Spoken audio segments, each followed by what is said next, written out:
All right. Hello, everyone. Welcome to Scientists to Go. Today, we're joined by Dr. Theresa Oehmke, who is a professor of mechanical engineering at the University of New Hampshire. Dr. Oehmke got her PhD in civil engineering from University of California at Berkeley. Today, we're going to hear about her journey into engineering, as well as learn more about the upcoming solar eclipse, which is pretty exciting.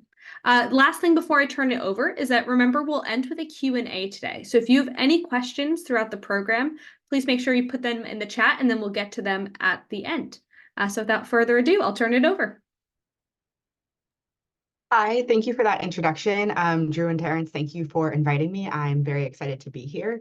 So I'm going to start with a little bit of an overview of how I got into engineering, the research that I do now, how it relates to climate change and Gulf of Maine, and then we'll end with an overview of the eclipse, and Terrence will also give you all some resources that Gulf of Maine Research Institute is putting out. So who am I? My name is Theresa Oehmke. I'm an assistant professor of mechanical engineering at UNH. I am also the oldest daughter of interracial parents. So both of my parents come from different cultures. I grew up with multiple cultures at home. I have swum my entire life. And as I got older, I started to do different types of things. So when I moved to New Hampshire for work, I started doing surfing. Including in the winter. So I've gone every month for the past 14 months or something, and I'm trying to see how long I can keep that up. And I always love delicious treats. Is that savory? Is that sweet? It kind of depends. It could be a smoothie or a milkshake. It could be like a nice pastry or a slice of pizza. I'm always looking for the next delicious treat. So how did my interests lead to my career job right now? So I really was looking at the things that I'm interested in, the things that I do for fun, my hobbies, and trying to take those and integrate them into what I do and what I study so that I'm interested always in the next thing that I'm working on. So as a child, I swam. This is me in swimming lessons on the left here. And then on the right, this is me at a science museum building a little bridge. So I was always kind of interested in the water and these engineering applications. So then in high school, I was part of my physics class. I took an art class where I learned how to weld. So I really spent a lot of time kind of combining the science and art and building things and trying to figure out, okay, how do I take this and use it, and what types of jobs are available to me with these two things.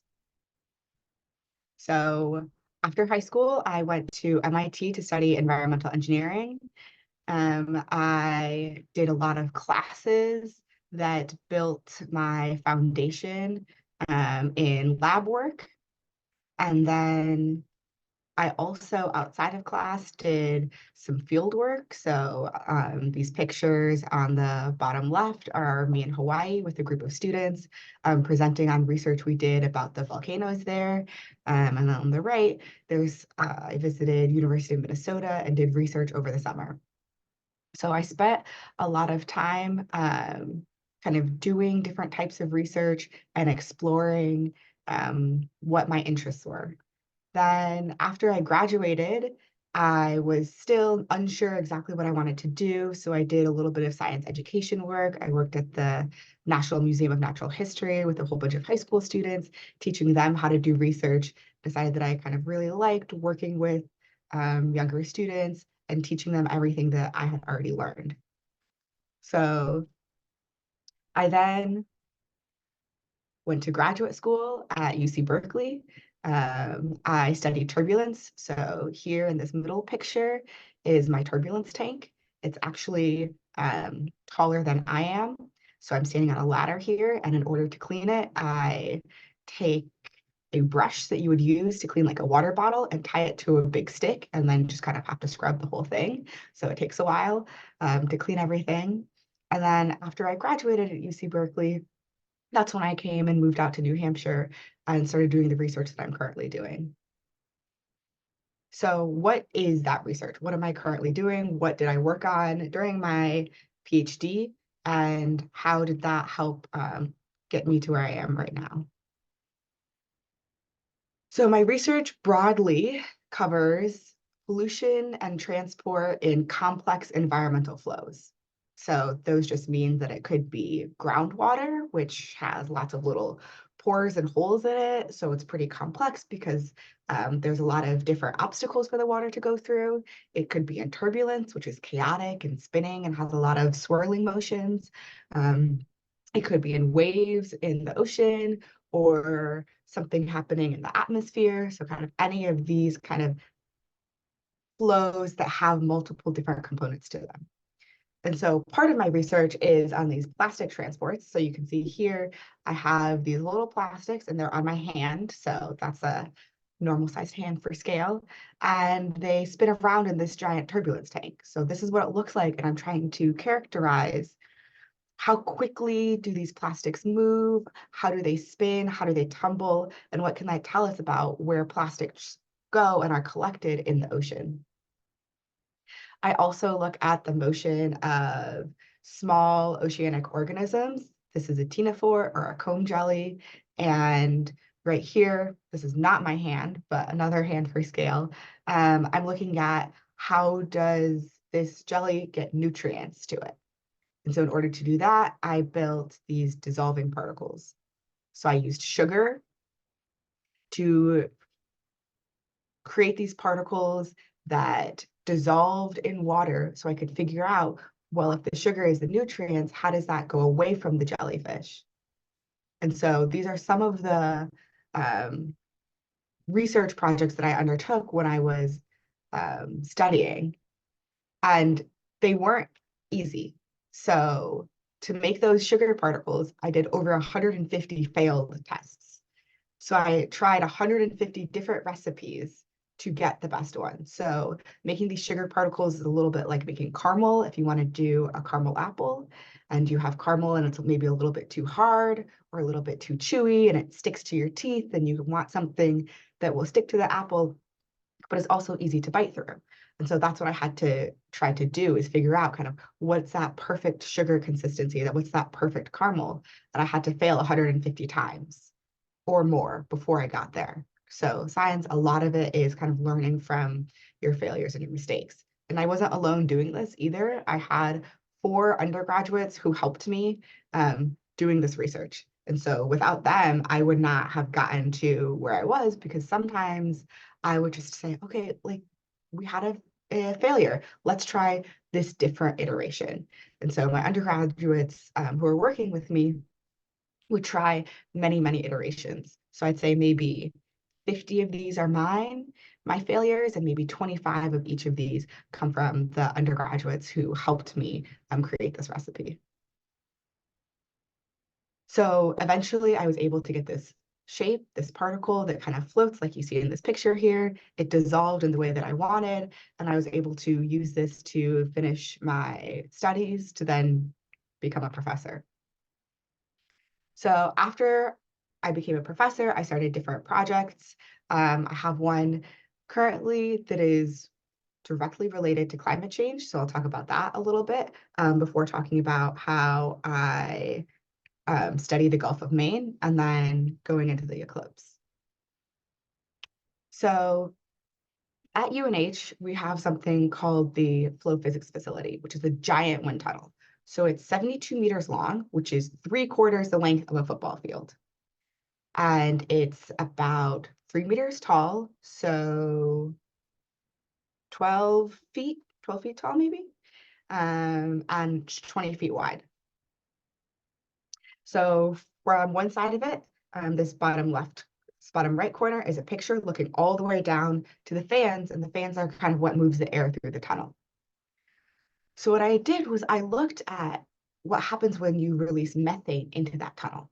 And so methane is a greenhouse gas. It has a larger global warming potential than carbon dioxide, and it has recently been regulated by the Environmental Protection Agency. So that means that industrial sources like garbage dumps or oil and gas places that are leaking methane will have to start paying a fine, similar to industrial sources that are leaking carbon dioxide. And so a lot of these industrial sources want to figure out where these leaks are before they have to pay that fine. So it's quite difficult because it's invisible by eye, and you can only have special sensors that can detect methane. And this picture here is one of those special sensors detecting methane from an outer space satellite.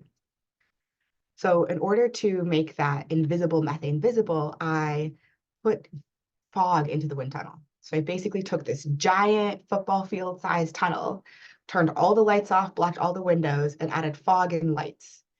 And so what happens is you can see in this left corner, that's kind of the scientific image that we get. But I was partnering with an artist to see what would it look like if we did kind of a more visual image. So remember, in high school, I was doing sculpture and engineering. And so then in my job now, I figured out how to have artists collaboration with engineering. And so this is what it looks like when you kind of add this art installation aspect to this fog. And so here we created this virtual tour experience. So on this left is what it looks like when you have these artistic projections. And so this projection here is actually the scientific results that we see projected onto the smoke that we use to visualize them. So if you want to know more about the tour, you can kind of visit this QR code here. If you want to know more about this installation video and how we made it, there's another QR code. But this tour really looks at the next generation science standards and discusses how does methane transport move based on airflow, and how can we use that to stop those leaks so that we can reduce the greenhouse gas emissions from this. So that was a climate change part. And now kind of here's where we're located, all in this main area. I'm actually down here in this Portsmouth area. But here we have kind of the Gulf of Maine.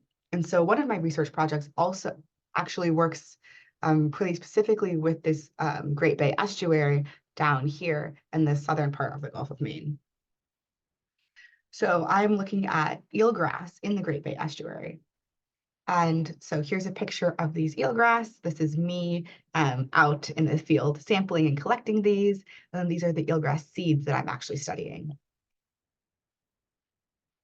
So eelgrass in this estuary has a lot of ecosystem processes that it helps with.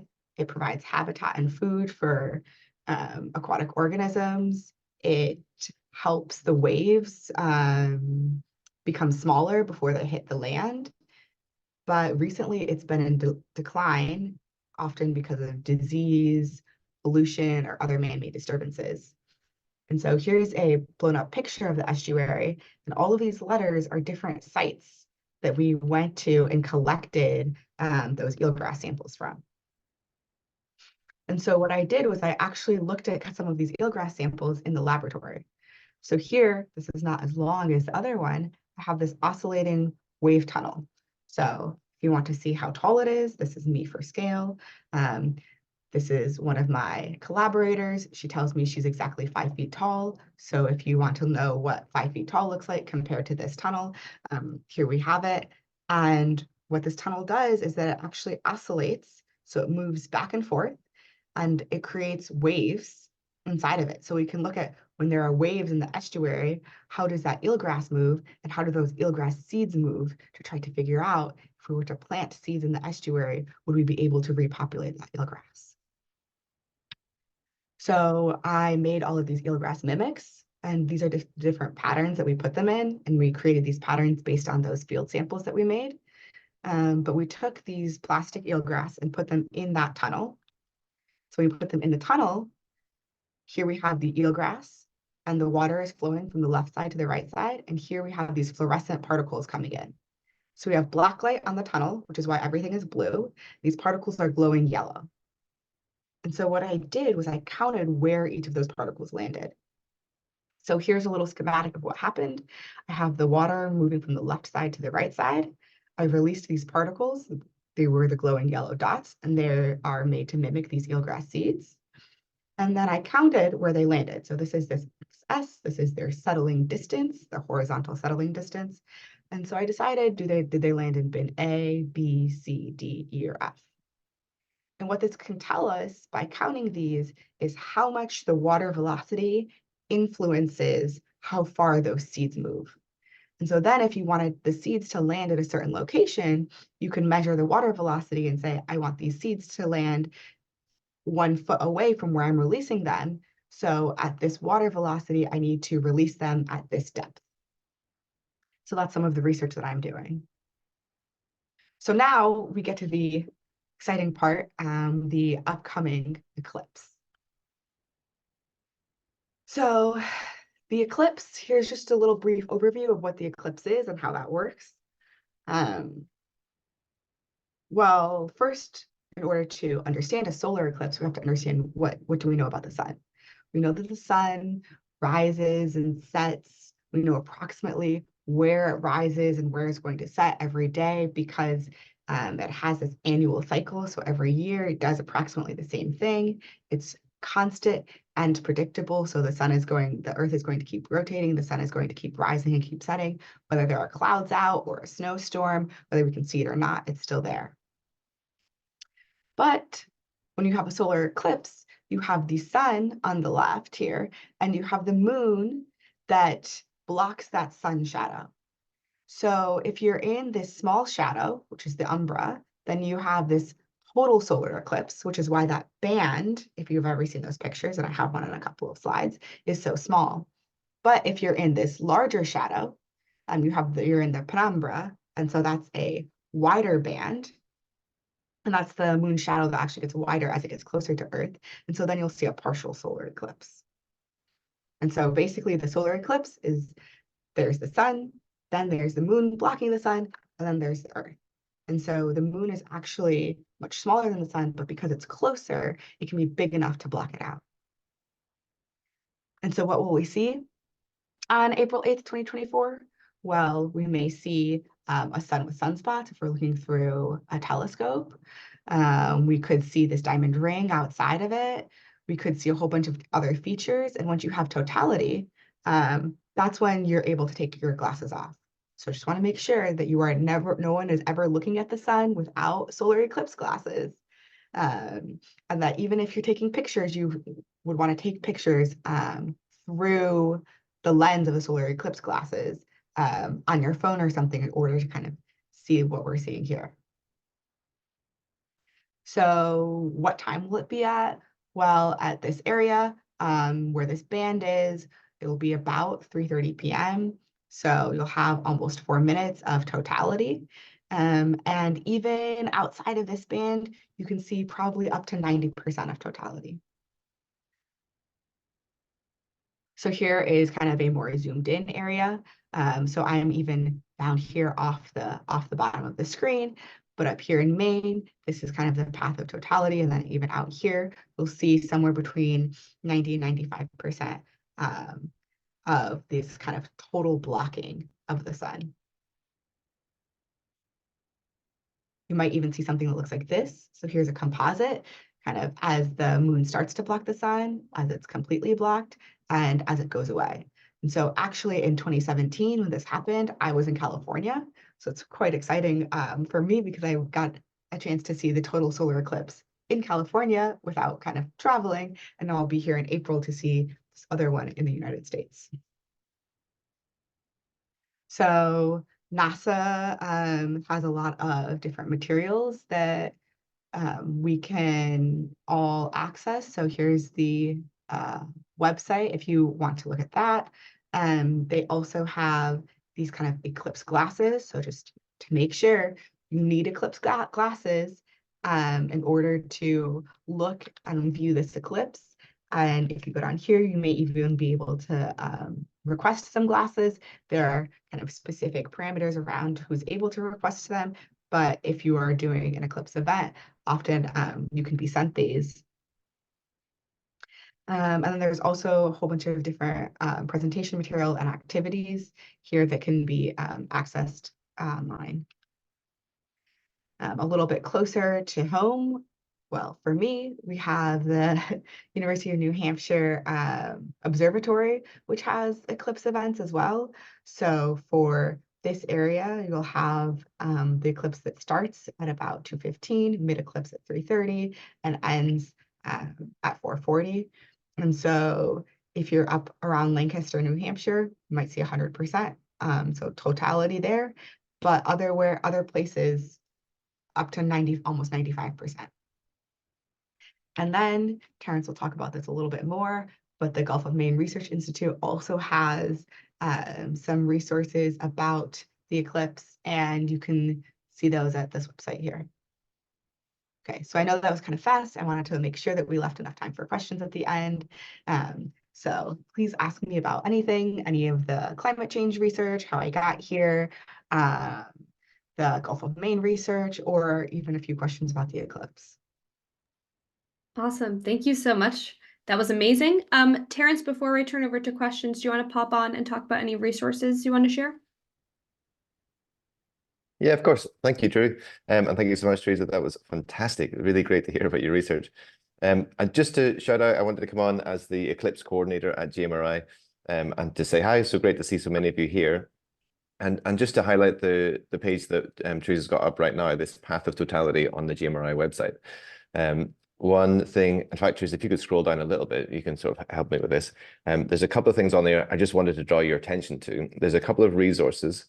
Or in fact, I can share, Theresa. If, I got it here. You got it? Awesome, thank you. Yeah, I just had to switch the screens a little I forgot that you weren't on the page itself. Yeah, thank you. So thank you. A couple of resources that I think are really useful for educators to do with your classes or your groups. And in particular in Maine, we are having to prepare ourselves a little bit for the possibility of cloud. We know what weather in Maine is like in April. So there are a couple of resources here that are really good because they are using observations that aren't just looking at the sun. If it is behind the cloud, you won't be able to see as much. So we're using other senses like our ears for sounds that will be happening. And there will be lots of changes in noises during the eclipse. And that one's called Eclipse Soundscapes. That's all on this page. The other one is called the Globe Observer app, and that's measuring temperature change. And there will be a change in temperature during the eclipse.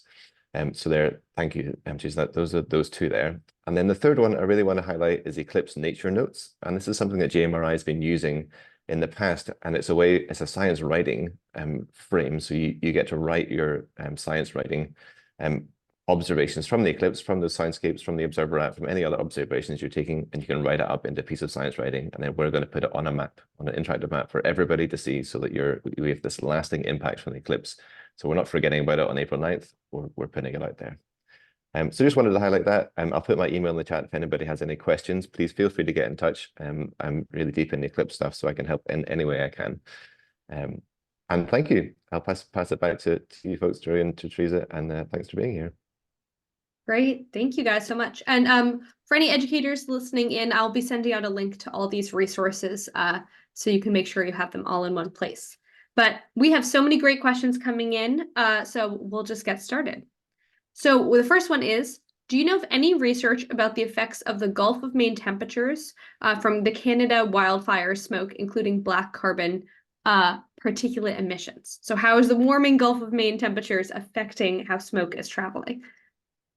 I don't know any research about that, but I would say that with the different Gulf of Maine temperatures, that's going to change kind of how much energy and heat is in the air. So that will definitely change the wind patterns, because if the temperatures are lower in the Gulf of Maine, so historic kind of colder waters, versus if the waters start to warm up, that warm water can input energy into the air, versus the colder water may be taking out some energy out of the air. So if the air is more energetic, then maybe it's mixing more and transporting that smoke in a further area. So I don't know any research about that, but I can definitely see that there would be impacts based on the water temperatures. Great, thank you. Another question is, why don't we see more solar eclipses or see them more often than we do? Yes, this might be a slightly more Terrence question, but we don't see more solar eclipses because you have to get into that exact alignment. So you really have to have that alignment of the sun, the moon, and the earth. And so do happen every couple of years. So we've had, let's say, 7 years in between the last one and now, but they don't happen every month because everything has to be such perfect alignment. Do you know, we got another question about how often solar eclipses happen. Do you know how regularly they happen? I don't know off the top of my head how regularly they happen, but there are ones that happen every few years. Terrence, do you know how often they normally happen? Not specifically, but one statistic I have seen is that on the same place on Earth, then it's usually every 400 years. So if you don't travel to see an eclipse, they're really, really rare. And you kind of, but they do happen a lot across the Earth, but of course, a lot of the time they happen over the ocean and not over land. The next one in Maine and New England will be in 2079. So they're quite rare. So get it while you can, everyone. That's exciting. Yeah, that's a great statistic. I did think I heard once that they happen, there's one every year, but yeah, it depends on where you are in the world. But 400 years is a long time to wait. I also just found some resources. So the moon's orbit is tilted compared to the orbit from the Earth to the sun. So the shadow often misses the Earth. So it has to be tilted at just the correct angle that the moon's shadow covers the Earth. Right. That's awesome. That's so interesting. So extra exciting that it's happening here. All right. So we have some questions about viewing the eclipse, mainly would sunglasses work? And also, how do the solar eclipse glasses work? Yeah, so you definitely need solar eclipse glasses rather than sunglasses. And the solar eclipse glasses are special filters that are made to help block the harmful rays of the sun. So what normal sunglasses do is they just kind of polarize the light. So they just straighten out the rays so that only sun rays that are coming in at a certain angle kind of reach your eyes. But the eclipse glasses actually filter out some of those harmful rays. That's great. Yeah, so please do not be looking at the sun with your sunglasses. This is an extra special moment, and you will need those new glasses. There's also some pretty nifty things that you can make to view the eclipse, like using an old cereal box. So we can send out some of those resources too. Great. So we have other questions of what is your favorite part about being a scientist? Well, my favorite part might also be my least favorite part, which is that things change every single day.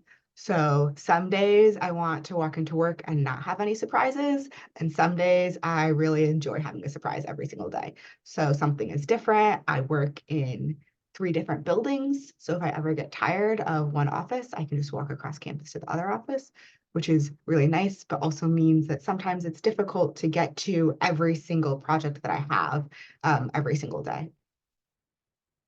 Yeah, I'm sure that's overwhelming sometimes. How long have you been practicing and learning about the solar eclipse? So I would say I have been learning about it probably since the first one that I saw about 7 years ago. So I did some research to kind of figure out when was the best time to see it, where would be the best time to see it, how to get my my glasses, and how to view it safely. That's great. All right. What is one of your favorite skills that you now have? I think it is coming up with the craziest way that something could break or fail and trying to prevent that. So there are some things that you try to come up with to do these experiments or to go to field work. Say like, okay, what is the craziest way that I think my instrument could break? And what tool could I use to try to hold that together so I could still do field work? And so we often use duct tape. If you're going out on a boat and your boat has a hole, you could patch it with duct tape. And if you run out of zip ties, you could also tie your instruments together. So it's kind of figuring out what are the possible scientific disasters that you could have and how can you try to prevent those from happening. Sounds like you're doing a lot of thinking on your feet, which is definitely a good skill. Some folks would like to know how many years of post-secondary education did it take to do everything that you did? Okay. Post-secondary education, high school or college? Which one is Maybe secondary? how about everything after high school? What did you do after high school? Okay, You could so after summarize high it. school, I did 4 years of undergraduate studies, and then I did my master's, which was 1 year, and then I did my PhD, which was another 5 years. I may have been able to get it done in 4, but 4 years would have been 2020, and my lab shut down, so I could not finish my experiments until the following year. And then after my PhD, I did a postdoc. So it's like a postdoctoral position for 2 years. And then I started my current position in August. So that is 4, 6, 10, 12 years before I became like between graduating high school and becoming a professor. Oh my gosh, you are busy. That's awesome. We're getting some great questions. I'm seeing a couple more questions about the glasses, including can you reuse them as sunglasses? I think they're quite a bit darker than sunglasses, so I think that would not be quite as safe to walk around in. But those are the only glasses that are safe. They're extra dark like that so that you can look directly at the sun. So just want to address that. And let's see, we have some great questions coming in. Let's see. Okay, what are the major causes of climate change and how can we help? So one of the biggest causes of climate change is industrial carbon use. So that's huge. And then climate change is one of these cycles that when something starts happening, it kind of makes something else happen and it continues to happen again and again. So it kind of feeds back on itself. And I would say that one of the things that you can do is maybe write to your local governments and ask for them to have maybe some stronger regulations on large industries, because there are things that we can do as consumers, but the amount of CO2 and other pollution that consumers have is pretty small compared to large industries. But things like red meat industry and agricultural industry also produce a lot of greenhouse gases. So if you wanted to do something as a consumer, you could try to maybe limit your red meat intake or write to whoever is kind of this big agricultural people and tell them to stop cutting down the Amazon to grow cow pastures. Good ways to get involved. We also like to say that a good way to be noticing climate change is to continue making observations. So if you're noticing anything changing in your own life and environment, that's a really good thing to pay attention to because you're the expert of your environment. You know it much better than a scientist maybe would coming in. All right, we have a question about if there are any risks of getting injured in the research that you do. Yes, there are always risks of getting injured. Probably the most dangerous thing I do is I use electricity and water together quite often. And so you always want to make sure that you have like power strips and circuit breakers and everything that are rated for kind of like outdoor use. So if I'm using an extension cord, it's an outdoor like waterproof extension cord. I try to make sure that my hands are dry when plugging in electronics. I also use lasers. So similar to Solar Eclipse glasses, I have to have special laser glasses. And with the laser glasses, you can't actually see the laser beam. So you also want to make sure that your hands and body parts aren't in front of the laser beam when you're using these special glasses because you can get burned that way. So water, electricity, lasers, and then if you're using water, there's always kind of a slip hazard because the floors do get slippery. So definitely hazards. Definitely. Yeah, nice to be careful. Some folks are wondering if you see yourself doing this your whole life. I think I see myself doing something in this realm my whole life.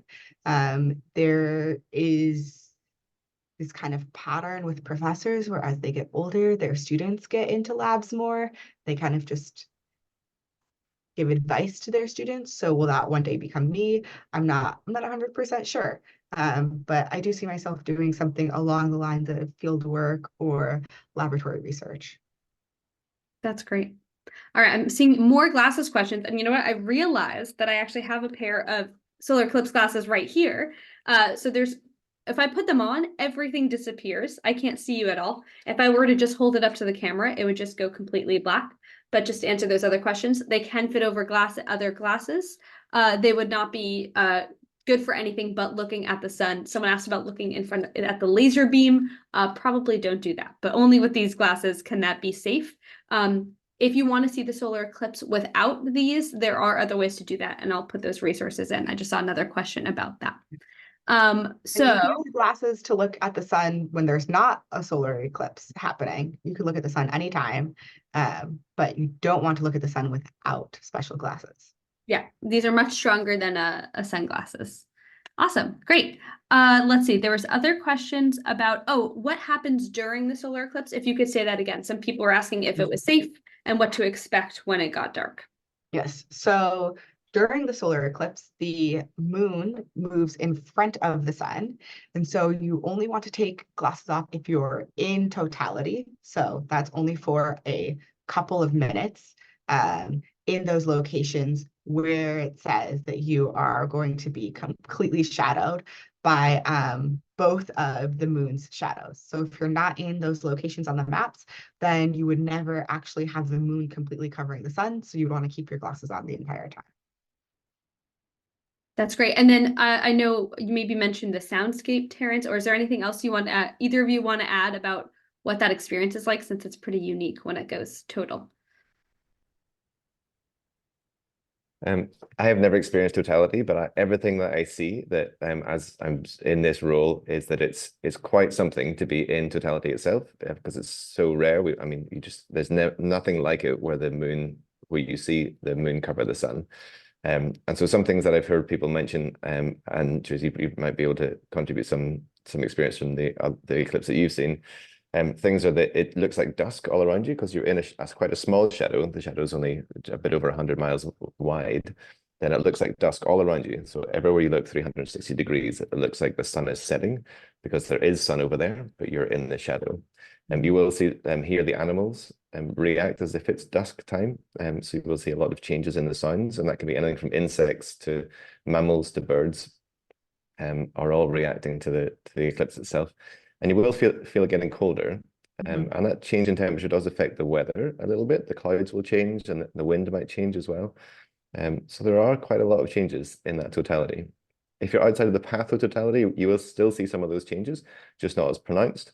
And that moment where totality happens, and it only happens in Maine for about 3.5 minutes maximum. So it's a very short space of time. And that totality is quite an experience. But you'll still get an experience if you can't make it to totality. You'll still see that moon come across the sun and block out. About everybody in Maine will get about 95% coverage, at least. Yeah. So when I saw the one in 2017, it was in the San Francisco Bay Area, so it was unfortunately a bit foggy, but we could still tell that the moon had completely covered the sun because of some of the things that you were talking about, the temperature changing. It definitely did look like dusk everywhere. And it was kind of eerie, but I would have to compare it to maybe when there are wildfire smokes and the sun feels like it never rises in those wildfire smoke days.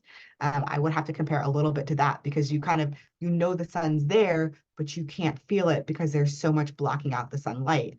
Because the only other thing that I felt that was similar to that was during pandemic lockdown, when there were wildfire smokes in Berkeley, you had that like red day where the sky was like completely this like red blue thing. Temperature wise, it kind of felt similar to that. That's so interesting. And it is kind of comforting to hear that you can definitely notice the effects even when it's cloudy or foggy, as it were, because I know Maine in April can be quite fickle. So thank you both. That's awesome. So I think maybe we'll end there for the sake of time. So thank you so much, Theresa. This was so exciting to hear about your research and the solar eclipse. Hopefully everyone can start making a plan about being outside on April 8th at around 3:30. And thank you, Terrence, for popping up those resources. We'll make sure to share them later. I do want to end on a quick plug for our next Scientist to Go. It'll be on March 12th, also 10 a.m., also Tuesday. And it's with Dr. Chris Law, who will be talking about his research with otters, which I'm personally very excited about as they're my favorite animal. So that'll be quite fun. So thank you all so much. I'm going to stop the recording now, but I hope you have a great rest of your day. And you know what? I'm actually going to, one second.